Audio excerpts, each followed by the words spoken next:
Cette vidéo est réservée à la section berceau. Son caractère répétitif a une visée pédagogique pour leur éveil spirituel. Merci de les accompagner. Bonjour amis de la Bible, c'est tonton Jimmy. Aujourd'hui, j'ai une histoire très spéciale pour vous. Elle s'intitule Paul et le naufrage. Et notre verset à mémoriser est tiré du psaume 105, le verset 2. Chantez, chantez en son honneur, parlez de toutes ses merveilles.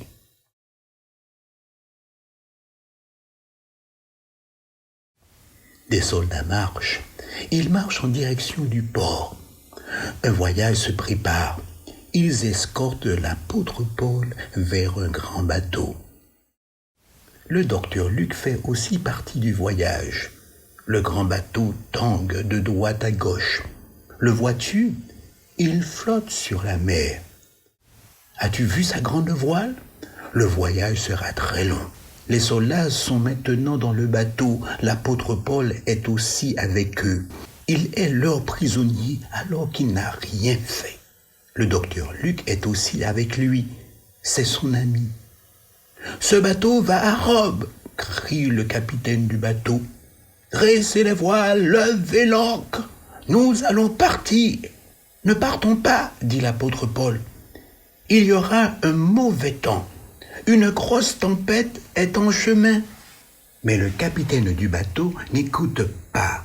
« Non, non, non, nous partirons pour Rome, un point c'est tout. » Alors les marins lèvent l'ancre et dressent les voiles et le bateau s'éloigne en pleine mer. Écoute, reconnais-tu ce bruit? La pluie tombe.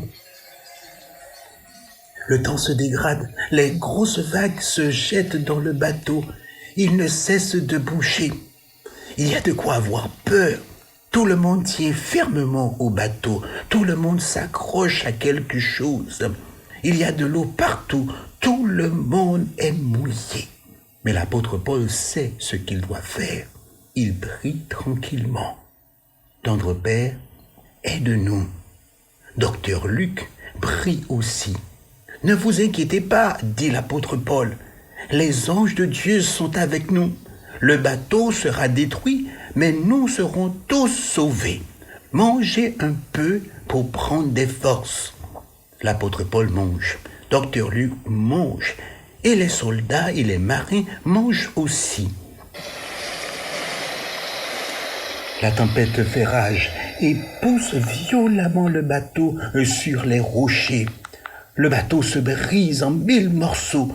Tout le monde est à l'eau. Plouf, plouf, plouf. Chacun cherche un morceau de bois pour flotter.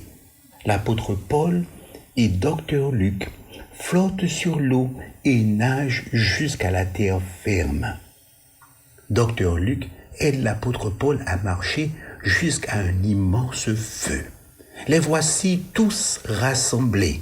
1, 2, 3, 4, 5. L'apôtre Paul compte tout le monde. Il remercie Dieu pour avoir pris soin d'eux et pour avoir sauvé tous ceux qui étaient dans le bateau. Il leur parle de Jésus. Toi aussi, tu peux aussi parler de Jésus à tes amis. Alors n'hésite pas, fais-le maintenant. Chantons notre verset à mémoriser. Chantez en son honneur, parlez de toutes ses merveilles, chantez en son honneur, parlez de toutes ses merveilles. Prions. Tendre Père, merci de prendre soin de nous, comme tu l'as fait pour Paul et toutes les personnes qui étaient sur le bateau. Je suis en sécurité avec toi et je veux le dire à tout le monde, afin qu'ils soient eux aussi en sécurité en toi. Amen. Rappelle-toi, Dieu prend soin de toi. Et toi, à ton tour, tu dois dire à tout le monde, afin qu'ils soient en sécurité aussi. Au revoir et à bientôt.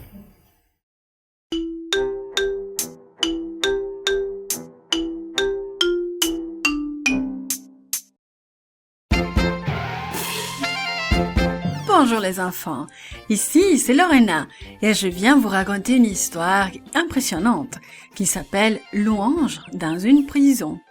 Notre verset nous dit « Nous cherchons ce qui est bien » et il se trouve dans 2 Corinthiens 8, 21. Et notre message nous rappelle que nous témoignons de Jésus en faisant ce qui est bien. Un jour, pendant leur ministère, Paul et Silas furent jetés en prison. Ils avaient donc toutes les raisons de commencer à ronchonner et à se plaindre, mais ils aimaient Jésus et décidèrent d'agir différemment. Voyons comment ils témoignèrent de Jésus aux autres. « Ces hommes sont les serviteurs de Dieu Tout-Puissant. Ils vous disent quoi faire pour être sauvés. » Paul et Silas se retournèrent. Une jeune fille possédée d'un démon les suivait. Ses maîtres l'utilisaient pour gagner de l'argent avec ce qu'elle disait. Ils expliquaient ensuite à la clientèle ce qui allait arriver à Paul et Silas. Pendant plusieurs jours, la fille les suivit tout en continuant à crier la même chose.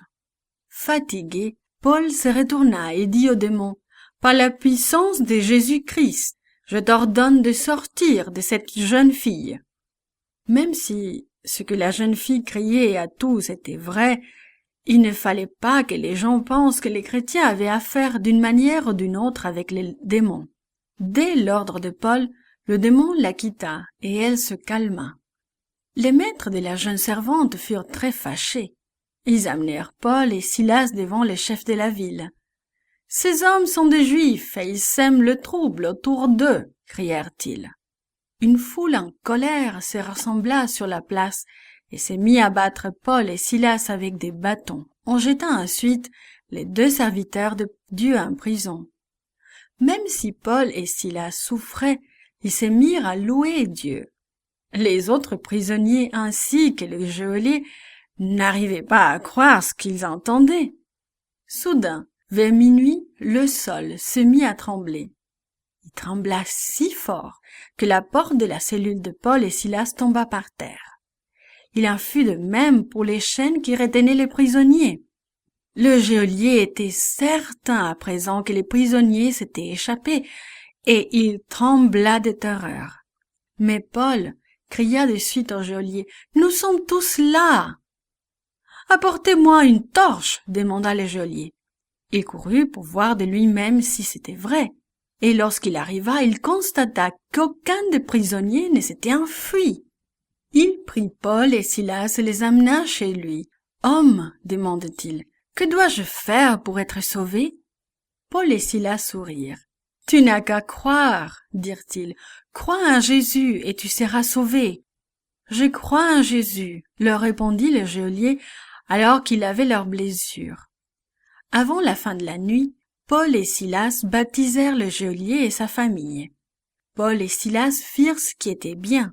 Ils louèrent Dieu quand le malheur s'abattit sur eux. Ils témoignèrent de l'amour de Dieu au geôlier. Vous pouvez vous aussi témoigner de Jésus à tout votre entourage en faisant ce qui est bien.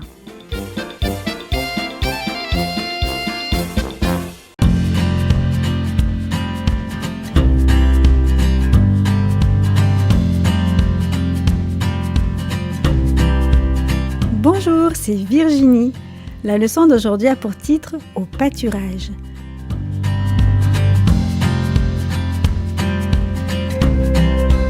Le verset à mémoriser se trouve dans Colossiens 4, verset 6. « Que votre parole soit toujours accompagnée de grâce, afin que vous sachiez comment il faut répondre à chacun. » Aimerais-tu vivre dans un champ avec des vaches et manger de l'herbe ?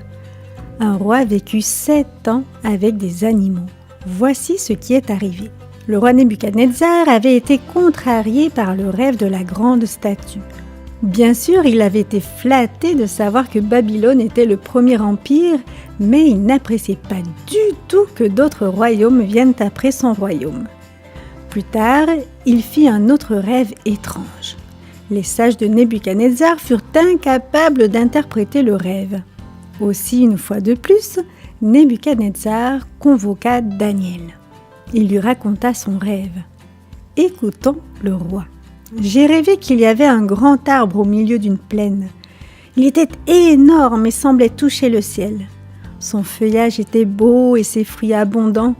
Les oiseaux du ciel nichaient dans ses branches et les animaux s'abritaient en dessous. Puis j'ai entendu un être saint crier « Abattez l'arbre et coupez ses branches. Dites aux animaux de s'enfuir et aux oiseaux de se trouver une autre maison. Mais laissez en terre le tronc et enchaînez-le avec des chaînes de fer. Qu'il soit trempé de la rosée du ciel et qu'il ait, comme les bêtes, l'herbe de la terre pour partage. Qu'il soit comme un animal pendant 7 ans.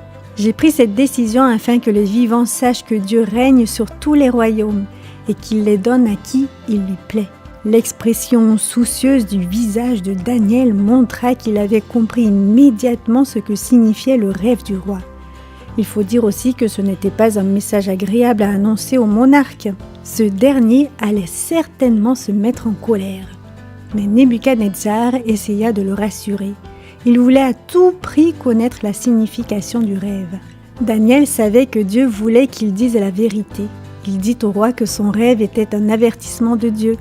Il expliqua que Nebuchadnezzar était l'arbre. Il était devenu grand et puissant et régnait sur beaucoup de pays. Toutefois, Dieu avait vu son orgueil. Si Nebuchadnezzar ne le reconnaissait pas comme Seigneur, une chose terrible arriverait. Le roi perdrait la raison et vivrait dans les champs comme un animal pendant 7 ans. Après cela, il retrouverait son trône. Pendant un certain temps, le roi tint compte des paroles de Daniel en accordant la première place à Dieu. Mais petit à petit, il retourna à ses anciennes habitudes. Une année plus tard, alors que Nebuchadnezzar marchait sur le toit de son palais, admirant les beautés de la ville, il se sentit rempli d'orgueil. Avec un grand sourire, il dit « N'est-ce pas ici Babylone la grande que j'ai bâtie par la puissance de ma force et pour la gloire de ma majesté ?» Au même moment, une voix se fit entendre du ciel. « Nebuchadnezzar, tu deviendras comme un animal. Tu vivras dans les champs pendant 7 années jusqu'à ce que tu me reconnaisses comme Seigneur. Ensuite, tu seras de nouveau roi. » Et cela se produisit comme Dieu l'avait dit. 7 années s'écoulèrent avant que Nebuchadnezzar ne retrouve la raison. Ensuite, il reconnut Dieu comme Seigneur de toute la terre. Ses conseillers et les grands du royaume vinrent parler avec lui et le rétablir comme roi. Ce fut difficile pour Daniel d'expliquer au roi la signification de son rêve, mais Dieu était avec lui, et Dieu sera avec toi partout où tu le serviras.